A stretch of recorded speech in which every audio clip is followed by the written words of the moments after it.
नमस्कार सबको। मैं डिम्पल जायसवाल, सहायक आचार्य संस्कृत, MSJ महाविद्यालय भरतपुर। विद्यार्थियों, आज हम उत्तर रामचरित नाटक का अध्ययन करेंगे, जो कि MA उत्तरार्ध के द्वितीय प्रश्न पत्र में निहित है। जैसा कि आप सभी जानते हैं कि किसी भी ग्रंथ का अध्ययन करने से पूर्व उसके ग्रंथकार का सामान्य परिचय जान लेना आवश्यक होता है। उत्तर रामचरित नाटक के ग्रंथकार महाकवि भभूति हैं।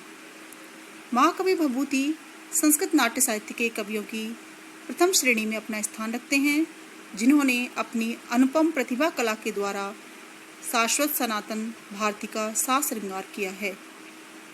उनका रससिक्त वाङ्मय युग युगों से सहृदयों को अलौकिक आनंद प्रदान करता आ रहा है।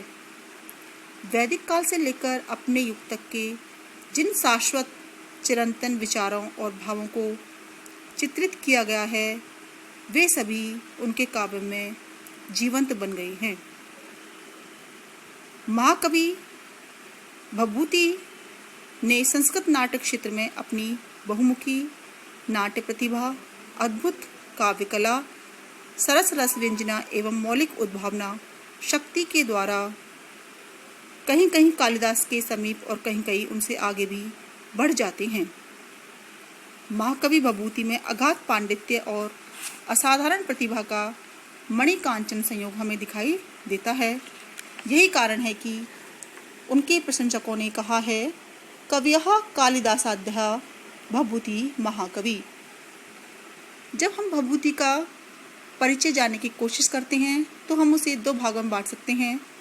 उनका भभूति का समय एवं स्थिति काल तथा उनका कृतित्व।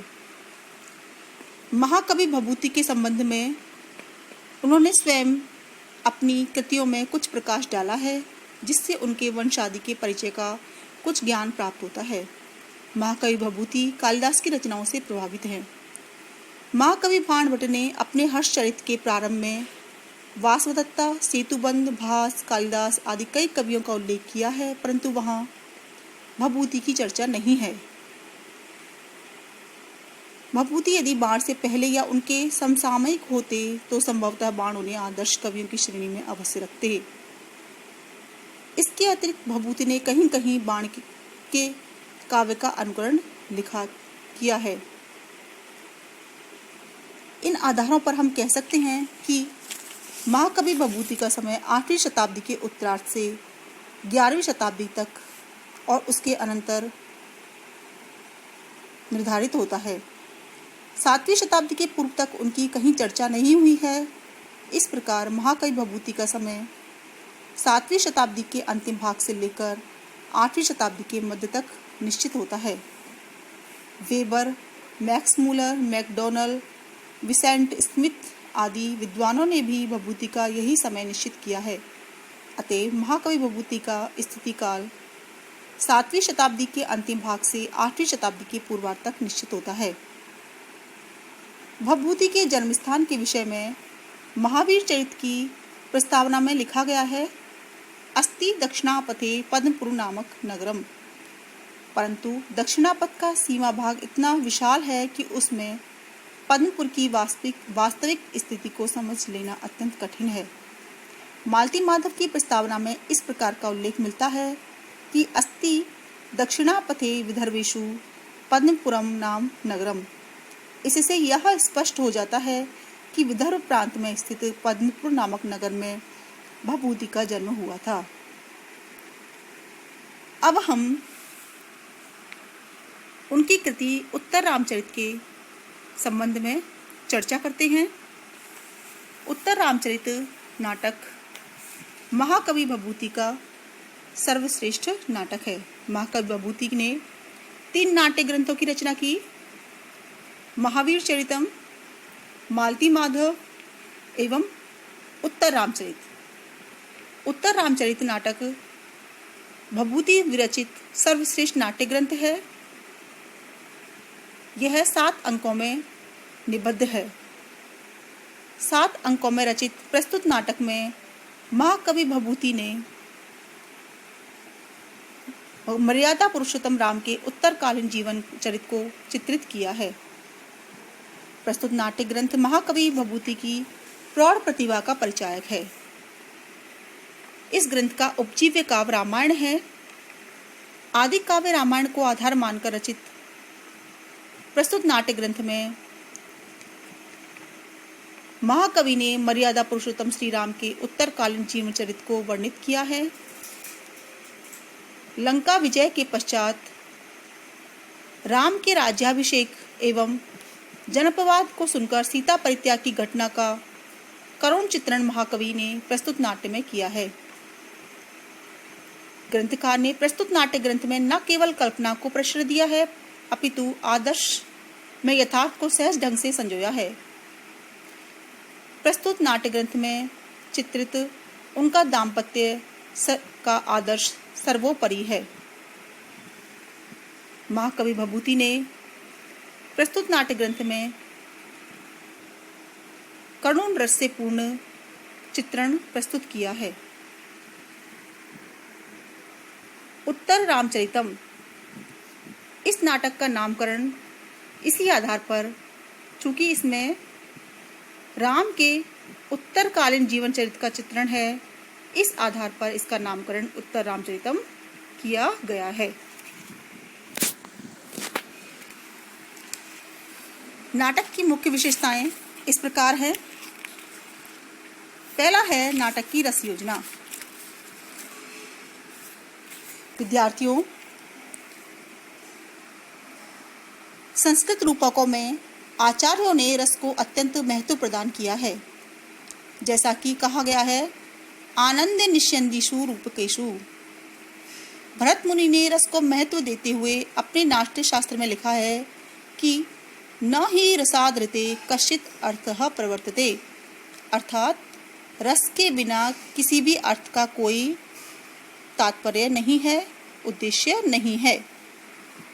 महाकवि भभूति रससिद्ध कवि हैं। उन्होंने औचित्य को ध्यान में रखते हुए रस का सुंदर संयोजन किया है, क्योंकि रचनाओं में जहाँ औचित्य का सम्यक निर्वाह होता है, वहाँ रस का परिपाक होता है। औचित्य के बिना रस का कोई महत्व नहीं है, इसलिए कहा भी गया है, अनौचित्यादृते न अन्यत रसभंगस्य कारणम। महाकवि भभूति ने अपने नाट्य ग्रंथ में प्राय सभी रसों का प्रयोग किया है, किंतु विशेष रूप से करुण रस का यहाँ पर चित्रण हमें मिलता है। उत्तर रामचरित नाटक के अंगिरस के विषय में सभी आचार्य एकमत नहीं है। कुछ विद्वान करुण को अंगिरस मानते हैं और अन्य करुण विप्लंब श्रृंगार को अंगिरस के रूप में मानते हैं। आपको जान लेना चाहिए, अंगी का तात्पर्य होता है मुख्य रस और अंगरस का तात्पर्य होता है उस अंगी रस को पुष्ट करने के लिए जिन अन्य रसों का प्रयोग किया जाता है, वो होते हैं अंगरस। तो अंगिरस यानी मुख्य रस जो है वो कौन सा है, इस विषय में एकमत्य नहीं है। महाकवि भभूति ने उत्तर रामचरित की प्रस्तावना में ही सीता की उदासी के द्वारा करुण रस के बीज बो दिए हैं। गुरुजनों के अयोध्या से चले जाने से सीता अत्यधिक खिन्न हो जाती है। राम उनकी सांत्वना के लिए धर्मासन से वासगृह में जाते हैं। प्रथम अंक में ही भगवती अरुंधति, शांता और राजमाता का संदेश, महर्षि वशिष्ठ का आदेश और राम की प्रतिज्ञा अज्ञात रूप से ही सीता परित्याग के कारण बन जाते हैं और सीता के परित्याग से ही आविर्भूत शोक संपूर्ण नाटक को करुण रस में आप्लावित कर देता है। इसी प्रकार से हम देखते हैं कि प्रथम अंक से प्रवाहित होने वाली करुण रस की धारा द्वितीय अंक के विषकंबक में भी हमें दिखाई पड़ती है। जनस्थान में तपोवन, पंचवटी, गोदावरी, प्रश्रवण और वासंती को देखकर आत्री अधीर हो उठती है। तृतीय अंक में करुण रस की अत्यंत मार्मिक, गंभीर और हृदय को आकृष्ट कर लेने वाली अभिव्यक्ति हुई है। इस अंक में तो करुण रस चारों ओर से छा गया है। अंक के प्रारंभ में ही राम का करुण रस पुटपाक प्रतिकाश बतला दिया गया है, जो कि उन्हें भीतर ही भीतर जला रहा है। पंचवटी में पूर्व परिचित स्थानों को देखकर सीता की स्मृति में उनकी मनोव्यथा और तीव्र हो गई है। इस प्रकार हम देखते हैं कि महाकवि भभूति ने वैसे तो अनेक रसों का प्रयोग अपने काव्य में किया है, श्रृंगार रस का भी प्रयोग यहाँ पर हुआ है, लेकिन मुख्यतः हमें करुण रस के दर्शन दिखाई देते हैं। दूसरा पॉइंट है प्रकृति चित्रण। महाकवि भभूति प्रकृति के चतुर चितेरे कवि हैं।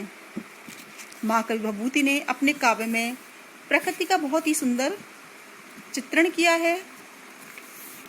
उनकी प्रकृति में बाह्य एवं आंतरिक दोनों ही रूपों का हमें चित्रण देखने को मिलता है।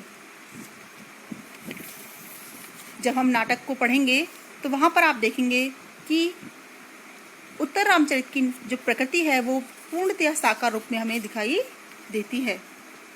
तीसरा है गुण विवेचन। महाकवि भभूति ने अपने नाटकों में तीनों ही गुणों का प्रयोग किया है। वीरस प्रधान होने के कारण महावीर चरित में ओज गुण का, श्रृंगार रस प्रधान होने के कारण मालती माधव में माधुर्य गुण का, और करुण रस प्रधान होने के कारण उत्तर रामचरित में प्रसाद गुण का प्राधान्य दिखाई देता है। हम देखते हैं कि उत्तर रामचरित में कुछ स्थलों को छोड़कर सर्वत्र प्रसाद गुण का प्रयोग हुआ है, परंतु औचित्य की दृष्टि से माधुर्य और ओज की आवश्यकता प्रतीत हुई है, वहां उनका प्रयोग भी किया गया है। उदाहरण के लिए प्रथम अंक में ही अनेक स्थलों पर हमें प्रसाद के दर्शन होते हैं। तृतीय अंक में राम और सीता के सुख दुख की अभिव्यक्ति प्रसाद गुण से परिपूर्ण दिखाई देती है। द्वितीय अंक में आत्रेयी और वासंती के वार्तालाप में भी हमें प्रसाद गुण देखने को मिलता है। इस प्रकार हम देखते हैं कि कवि ने इस नाटक में प्रसाद गुण का भरपूर प्रयोग किया है। प्रसंग तथा परिस्थिति के अनुकूल कवि ने ओज गुण को भी महत्व प्रदान किया है। मूर्ख जनता सीता की अग्नि शुद्धि पर विश्वास नहीं करती। कंचुकी के इस वाक्य को सुनकर राजा जनक ओजपूर्ण भाषा में कहते हैं, आ को अयम अग्नि अस्मात् प्रसूति परिशोधने। तो यहाँ पर हम देखते हैं कि यहाँ पर ओज गुण का भी प्रयोग हुआ है। अगला पॉइंट है ध्वनि निरूपण। महाकवि भभूति संस्कृत वाङ्मय के शिरोमणि कवि रहे हैं और किसी भी कवि के लिए आवश्यक है कि उनका जो काव्य है वो ध्वनि गुण से युक्त हो। महाकवि के भभूति के तीनों ही नाट्य ग्रंथों में हमें ध्वनि का सुंदर रूप दिखाई देता है। उत्तर रामचरित नाटक में उत्तम ध्वनि के दर्शन हमें यहाँ पर प्राप्त होते हैं। महाकवि भभूति ने अपने काव्य में छंद, अलंकार, भाषा शैली आदि सभी का समुचित प्रयोग किया है। इन संपूर्ण विशेषताओं के आधार पर हम कह सकते हैं कि महाकवि भभूति संस्कृत साहित्य के सर्वश्रेष्ठ कवियों में, नाटककारों में अपना महत्वपूर्ण स्थान रखते हैं। धन्यवाद।